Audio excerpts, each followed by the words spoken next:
Proposta Pedagógica da Educação Infantil, Município de Bauru. Fundamentos Teóricos, Parte 1. 1.1. As objetivações da cultura são a fonte das capacidades psíquicas verdadeiramente humanas. Vygotsky e Luria, 1966, explicam que a cultura originou novas formas de conduta não programadas pelo aparato biológico da espécie humana, ou seja, ela modificou o funcionamento natural de nosso psiquismo, edificando novos níveis no sistema do comportamento humano. Isso significa que a cultura supera e transforma sem eliminar as determinações natural da conduta humana. Por essa razão, Saviani, 2005, afirma que a natureza humana não é dada ao homem, mas é por ela produzida, sobre a base de sua natureza orgânica, como se o mundo da cultura forjasse no homem uma segunda natureza. A cultura é, portanto, uma forma de fixar e transmitir as conquistas humanas que não podem se fixar no aparato biológico do homem, ou seja, que não provocam alterações anatômicas e fisiológicas que possam ser transmitidas hereditariamente. Isso significa que a transmissão das conquistas humanas se dá por meio dos fenômenos externos da cultura material e intelectual, nos quais está fixada ou depositada a atividade humana historicamente desenvolvida. Essa é uma ideia de grande importância. Se as capacidades verdadeiramente humanas são objetivadas e transmitidas por meio dos objetos da cultura e das práticas culturais, a verdadeira fonte do desenvolvimento humano está fora dos indivíduos e não dentro. As condições sob as quais nos desenvolvemos são, portanto, decisivas. Mas que conquistas e capacidades são essas que apenas a cultura é capaz de transmitir? Essa pergunta reflete uma preocupação que orientou as investigações e proposições de Vygotsky no campo da psicologia, o que diferencia o psiquismo humano do psiquismo animal. Para esse autor, o estudo dos processos psíquicos superiores, especificamente humano, constitui, por excelência, o objeto de estudo da psicologia. A psicologia busca aquelas formas especificamente humanas de determinismo, de regulação da conduta que não podem ser simplesmente identificadas de modo algum com a determinação do comportamento animal ou reduzidas a ela. Vygotsky, 1995, página 89. Vygotsky não deixa dúvidas quanto à primazia da dimensão social sobre a natural na explicação do comportamento humano. É a sociedade e não a natureza a que deve figurar em primeiro plano como o fator determinante na conduta do homem. Página 89. Isso porque, como vimos, a cultura permitiu historicamente ao homem superar a determinação natural de sua conduta. Nossa espécie possui um cérebro que tem como característica fundamental a plasticidade. produto da seleção natural que culminou com o aparecimento do Homo sapiens. Lembrando que essa seleção, a partir de determinado ponto, foi influenciada e condicionada pelo próprio processo de trabalho e pelas formas primitivas da cultura de nossas espécies ancestrais. Segundo Valéria Mukhrina, 1996, a extraordinária plasticidade, a capacidade de aprender, é uma das qualidades mais importantes do cérebro humano e que o diferencia do cérebro animal, página 39. A autora explica que o cérebro animal já tem, no momento do nascimento, grande parte da sua substância cerebral ocupada, pois nela já estão inscritos os mecanismos inatos de comportamento, ou seja, as formas de comportamento transmitidas por herança genética. Por esta razão, mesmo que um determinado animal, como um gato, por exemplo, seja criado longe de outros de sua espécie, ele manifestará os comportamentos tipicamente felinos.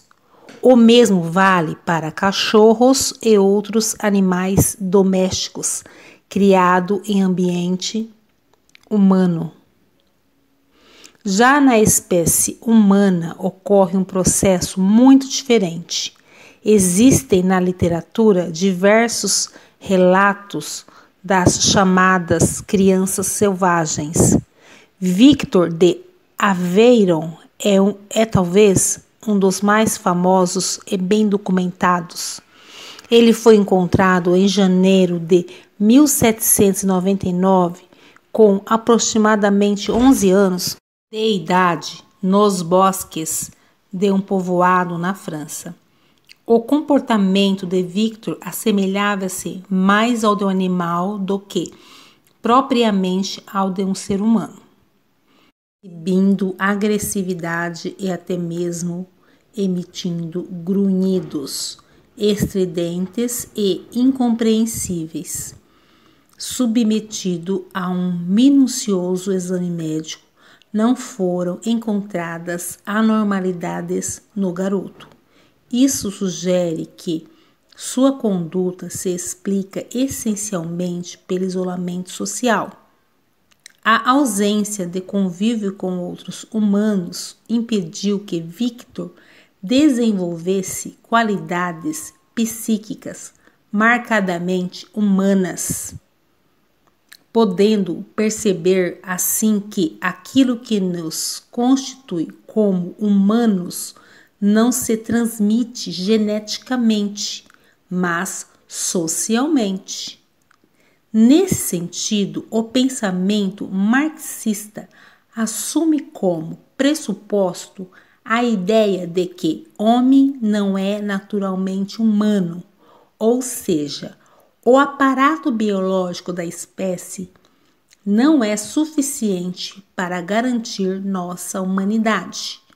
Quando nascemos, somos candidatos à humanidade.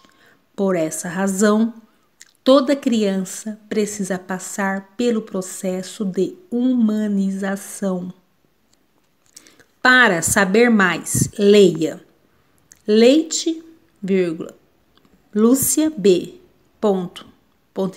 Galvão, Isabel Orgs. A educação de um selvagem. São Paulo, editora Cortez, 2000. O garoto selvagem. Direção François Truffaut, França, 1970. Crianças selvagens. Leia trecho de uma reportagem publicada pela revista Aventuras na História. Humanos criados como animais. Coração Selvagem, por Flávia Ribeiro, 1/2 de 2006. O primeiro registro de uma criança selvagem data de 1344. Um menino lobo achado na região de Essé, na Alemanha, citado pelo filósofo francês Jean-Jacques Rousseau no discurso sobre a origem e os fundamentos da desigualdade entre os homens. Mas o fenômeno tem ocorrências recentes. Um exemplo é o russo Andrei Tolsky, abandonado aos 3 meses e criado por cães. Foi descoberto numa parte remota da Sibéria em 2004, aos 7 anos, andando de 4, latindo e cheirando tudo o que via. Cada caso novo de criança selvagem bota um pedaço de lenha na fogueira de uma das mais persistentes questões da ciência. Existe uma natureza humana? O homem não nasce humano, ele possui sim a capacidade de tornar-se humano. Aprender a falar uma língua, por exemplo, é uma exclusividade humana que só se realiza com contato com outros que falem. Lucy Banks Leite, professora de educação da Universidade Estadual de Campinas, Unicamp. Nem mesmo a postura bípede se desenvolve se alguém não der a mão antes. Nas histórias de vida dessas crianças, 2 fatores saltam logo aos olhos. Primeiro, sua impressionante capacidade de sobreviver nas condições mais adversas, enfrentando frio, calor e muitas vezes o ataque de animais. Depois, o árduo caminho que percorrem ao ser educadas para que saiam da condição de selvagem e se tornem civilizadas. O isolamento, entretanto, costuma deixar marcas profundas em todas elas. Algumas perdas são irreversíveis, diz Lucy. Disponível no endereço http://guia-do-estudante.abril.com.br/coração-humanoos-coração-coração-4345672.shtml. No processo de humanização, a criança precisa se apropriar do patrimônio cultural humano genérico, ou seja, daquilo que foi produzido historicamente pelo gênero humano, desde a linguagem oral até os equipamentos de tecnologia, dos objetos triviais do cotidiano, as obras de arte, das brincadeiras e parlendas, a ética, política e filosofia. O conjunto das conquistas histórico-culturais humanas abarca habilidades e funções psicológicas não naturais, não garantidas pelo aparato biológico, dentre as quais Vygotsky inclui o pensamento abstrato e a memória voluntária. O pensamento abstrato não é, para o autor, uma capacidade natural que se manifesta à medida que o cérebro matura. Ele demonstrou com suas pesquisas que o próprio desenvolvimento dessa e de outras funções do psiquismo depende de processos educativos e sociais. Isso significa que o pensamento abstrato, assim como os demais funções superiores, não se desenvolve plenamente se não forem garantidas as condições sociais e educacionais adequadas.